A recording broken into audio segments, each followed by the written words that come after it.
یہ جو liberal arts کا کانسیپٹ ہے یہ رکھنے کی کیا وجہ تھی کہ why are we using this term as a nation جو ذرا کانٹروورشل سا اس میں آتا ہے؟ لبرل آرٹس کا مطلب یہ نہیں ہے کہ صرف یہاں پہ آرٹس پڑھائی جاتی ہے، نہ اس کا مطلب یہ ہے کہ لبرل کا مطلب اس کانوٹیشن کے ساتھ آپ اس کو لینا شروع کریں. میں اس کو بعد میں ایکسپلین بھی کر دوں گا. لیکن liberal arts is a discipline of disciplines. اس میں میتھمیٹکس بھی ہے، اس میں سائیکالوجی بھی ہے، اس میں اینتھروپولوجی بھی ہے، اس میں فلاسفی بھی ہے، اس میں اب نیچرل سائنسز بھی اس کا پارٹ بن گئے. سو امریکہ کے اندر زیادہ تر انسٹیٹیوشنز لبرل آرٹس انسٹیٹیوشنز ہوتے ہیں، اور اس کی وجہ یہ ہے کہ وہ ایک براڈ بیسڈ ڈسپلن آفر کرتے ہیں. جیسے انڈر گریجویٹ پروگرام ہے، ہم نے انجینئرنگ یونیورسٹی میں پڑھا، انجینئرنگ میڈیسن کے اندر پڑھا، صرف میڈیسن پڑھا. ہیومن مائنڈ از سو مچ مور. میں ایک یونیورسٹی آف ڈیلاویئر کے اندر 2014 کے اندر گیا، ہماری ایک ایسوسیشن تھی ان کے ساتھ، یونیورسٹی آف ڈیلاویئر. تو وہاں پہ جب ان کے آرٹ اسکول کے اندر گیا تو ان کی اسکلپچر کی کلاس ہو رہی تھی. سو اس میں کچھ لوگ ویسے انرول کر لیتے ہیں، مطلب اوپنلی انرول کر سکتے ہیں لوگ.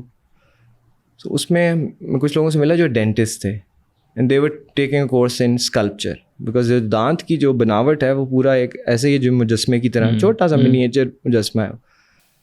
سو اس کا مطلب یہ ہے کہ خیر that's one of the examples that I am telling you کہ صرف ڈاکٹرس کو صرف اور صرف میڈیسن نہیں پڑھنا، ان کو اور بھی کچھ پڑھنا ہے. اسی طرح انجینئرس کو صرف انجینئرنگ نہیں پڑھنی، ان کو ایستھیٹکس کی انڈرسٹینڈنگ بھی ہونی چاہیے، ان کو کچھ فلاسفی کا بھی پتہ ہونا چاہیے. What is the philosophy behind a machine for instance, you نو،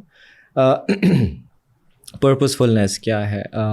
سو یہ ایجوکیشن امریکہ میں پریولنٹ ہے، اور of course I don't have to actually preach to the choir, جس کو کہتے ہیں کہ میں آپ کو یہ کہوں کہ جو American education is by far the best education in the world at this moment time. Innovation ہے، تحقیق ہے، سب کچھ وہاں سے آ رہا ہے. سو لبرل آرٹس اس پیرائے میں، اگر ہم صرف لبرل کے ورڈ سے انفلوئنس ہو کے اوور ویلم ہو کے ہم کہیں کہ جی اچھا یہ. اب بات اس چیز کے اوپر آتی ہے کہ Beaconhouse National University liberal arts ہونے کے باوجود اس کو لبرلائز ایک لبرل جو کانوٹیشن آپ نے بتایا کہ جی وہ ایک کوسچنیبل چیز ہے. دیکھیں جس وقت آپ لوگوں کو سوچ کی آزادی دینا چاہیں گے، آف کورس اس کا مطلب یہ نہیں ہے کہ اس کی مینٹرشپ نہیں ہوگی یا اس کی سپرویژن نہیں ہوگی. بہت قابل لوگ ہیں جو کہ وہ سب سپرویژن کرتے ہیں.